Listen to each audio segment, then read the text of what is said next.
Today's episode is brought to you by Bush's Fresh Food Market. Calling all foodies, Bush's is hiring. Are you passionate about food, looking for growth, development, and excellent wages? Come grow with Bush's and apply online at bushes.com/join our team.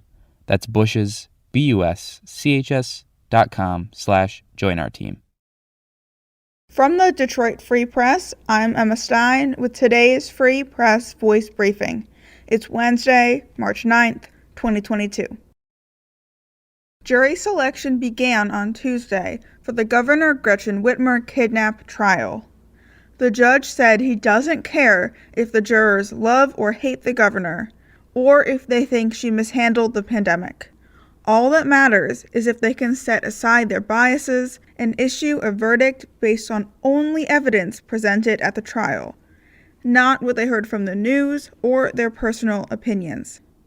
As of Tuesday afternoon, 24 people had been dismissed from the jury pool, including a man who said he has personal issues against the governor, a woman who said the news has tainted her and she's not a fan of Whitmer, and someone who expressed some mistrust with the government. A former U.S. attorney and expert on the matter said, "Some people in this jury pool love Whitmer and some hate her, but this is a courthouse, not a polling place. The ultimate question for the jurors is not whether they like or dislike the governor, but did these defendants break the law?" This is Neeraj Wargu of the Detroit Free Press with some news about a Michigan connection to the war in Ukraine. A 62-year-old Detroit man says he's leaving this week for Ukraine to link up with others on the front lines in defending the country from Russian attacks. He's one of thousands of foreign fighters flocking to the Eastern European nation under siege. Born and raised in Detroit, M. DeJuan Johnson said that the city and black history have influenced his decision to fight for Ukraine, calling it a battle for freedom and democracy. An Army veteran, Johnson has 2 law degrees and said he once studied in China, earning a doctorate there and writing a book about China's views of black people. Johnson moved to Ukraine in 2018, serving for a couple of years with Peace Corps response and teaching at a couple of Ukrainian universities. Now he's on to his next adventure. Birmingham Public Schools miscalculated its budget by $11 million this year. Finance officials previously estimated a shortfall of $1.6 million, but just revised it to be $14.3 million. This dramatic revision is unusual for a school district, and it's still unclear how exactly the district amassed such a shortfall.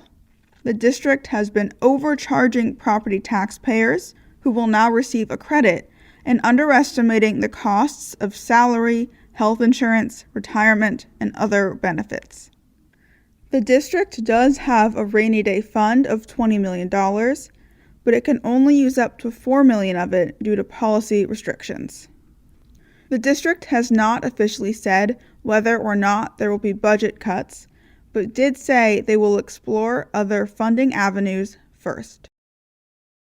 I'm Kirkland Crawford with the Free Press Sports Department, trying to recover after Tuesday's dizzying news in the NFL. First, in Green Bay, reigning league MVP Aaron Rodgers told the world that he's staying with the Packers as his on-again, off-again relationship with management continues. But as long as number 12 in green and gold is there, it's hard to imagine another team, including the Lions, emerging as favorites to win the NFC North Division. Meanwhile, one other quarterback is on the move. The Seattle Seahawks are sending Russell Wilson to Denver for a boatload of draft picks and players. How does that affect the Lions? Well, that's likely 2 easy wins next season for the LA Rams, who owe Detroit their first-round pick in 2023.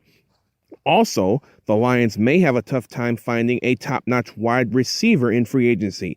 Dave Burkett explains why in today's edition of the Free Press.